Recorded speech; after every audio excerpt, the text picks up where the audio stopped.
the game, cause see the boxing boys.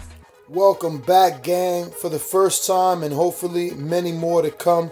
Don't forget to subscribe to the YouTube channel and click on the notifications right here, this little bell, so you can get those emails every time we go. Go ahead, guys. Champs, welcome to Vegas, where you said obviously you claimed that title January 17th of 2015. You are the second longest reigning champion in the sport of boxing. What does that mean to hold it? Obviously the 10th defense coming Saturday night. I mean, it's a great feeling, you know, to be able to have the 10th consecutive defense.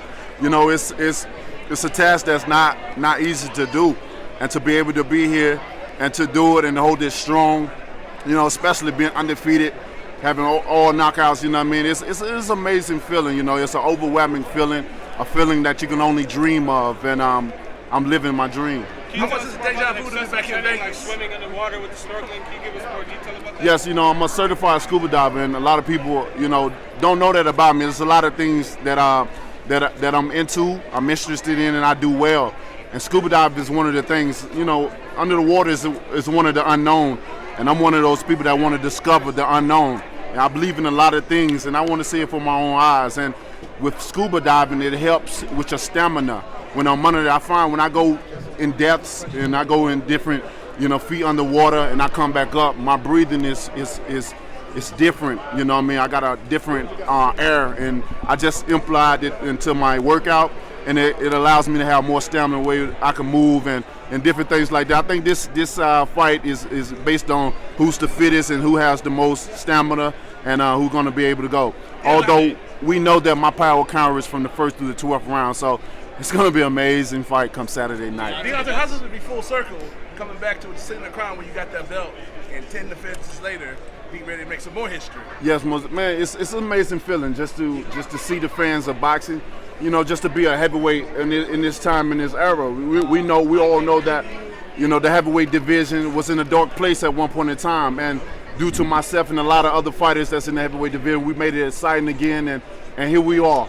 With me being a champion and defending this for so many times, I feel like it's my duty to provide you guys with the best of the best. That's why I went a whole trial with coming with Ortiz, then Fury, then coming back and doing the repeat all over again, you know, because these are great fights, these are great moments in the heavyweight division, and I want to give you guys the amazing time that you guys can go back and say, in our era, we saw the best of the best. Has it dawned on you that people like Mike Tyson, Lennox Lewis, and Ben Hogan, they didn't even do this? Tyson and Lewis had 9, and then they got Buster Douglas and Hasim Rahman. Has that dawned on you that you're doing stuff that those greats ain't? Not necessarily. You know, in their era, they did a great job, and you know, they did what they could do. You know, I'm just living in my era, and I'm enjoying it. You know, the more records I break, the more success I gain. You know, it's just something that my children, you know, I look at my children, you know, and the deeds that I do in life, you know, will reflect them when they grow up. So they can be proud to say, my father did this, he did that, and I laid, you know, some examples down, some morals, some principles and goals that they can follow as well too. You know, I always tell my kids, I'm gonna give you the tool to success, to succeed, but it's gonna be up to you to use it. And I just want to be living witness to them that anything's possible. I always say everyone has greatness in them, for greatness is only determined by service. The first fight was epic.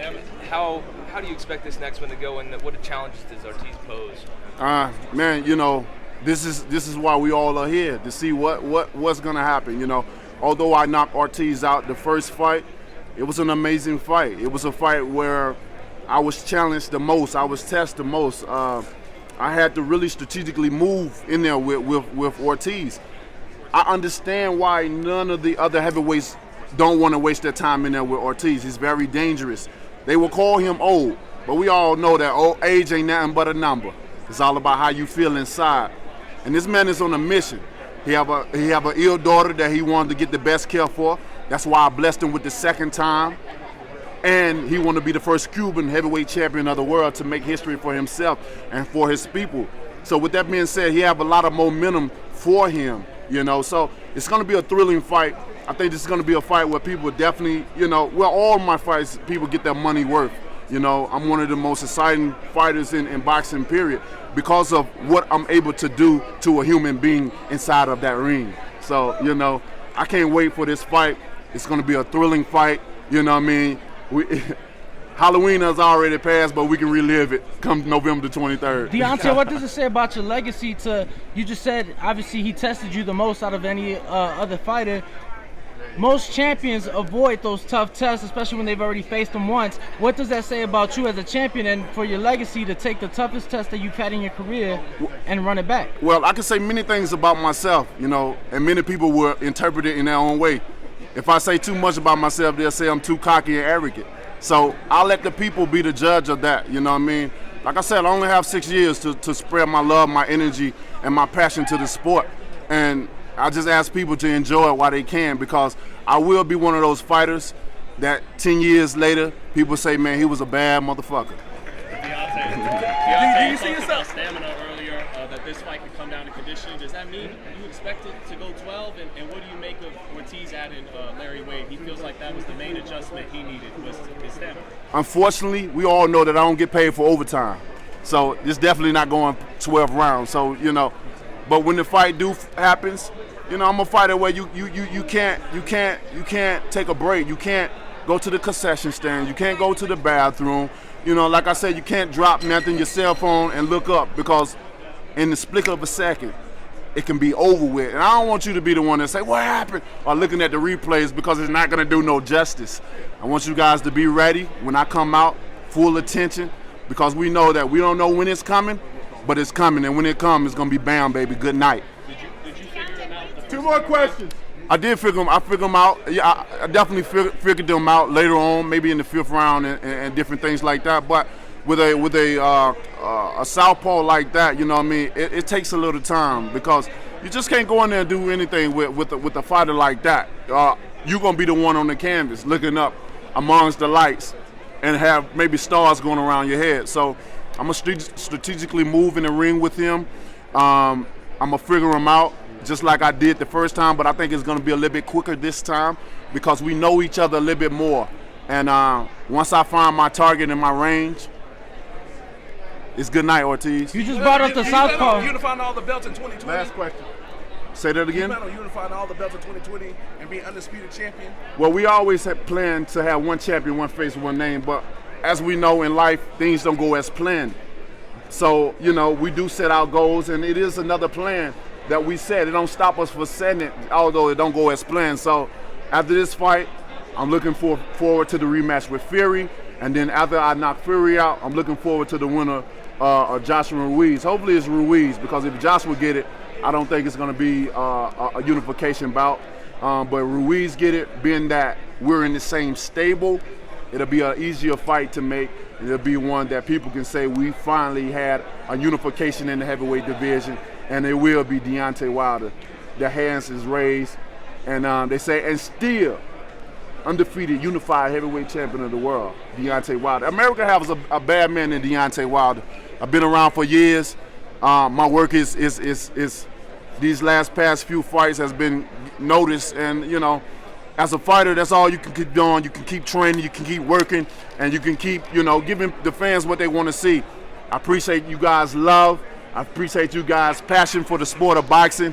And baby, come Saturday, baby, hey, let's turn up. Deontay, take us out for that. Ortiz, who was the tougher fight first time around, Ortiz or Fury? Ortiz. You have to really think when you're fighting Ortiz. Why you think fighters will call him old but won't go in there and beat his old ass? They don't want to fight him. And with that being said, it makes him more dangerous. It makes him, you know, I put him on a high pedestal because why was he more dangerous? because his intellect in the ring. I mean, he has over 360 some amateur fights, and you see how he moves in the ring. He's very strategic. He knows what he's doing, and we live in an era now where examples or models has been made for us that they feel like if you're undefeated, that's the best way. But we all know, I mean, a loss don't define who you are. Even in life, when we lose, it's all about getting back up. Most people want to see how you get back up, because in life we all fail at something. We all fall. There's many people that's hit rock bottom right now, and they want to know how we get up. Enjoy the video. Feel free to hit the like, subscribe, and share. As always, if you want to support us to the next level, head over to the Patreon. youtube.com/theboxingvoice. We have tons of exclusive from Border Wars and Title, betting shows, the list goes on and on and on. But in addition to that, if you guys have questions for fighters, trainers, and promoters, this is where you can submit them. We will run out, get these questions answered, and put it back on the show just for you guys. Appreciate it. Peace.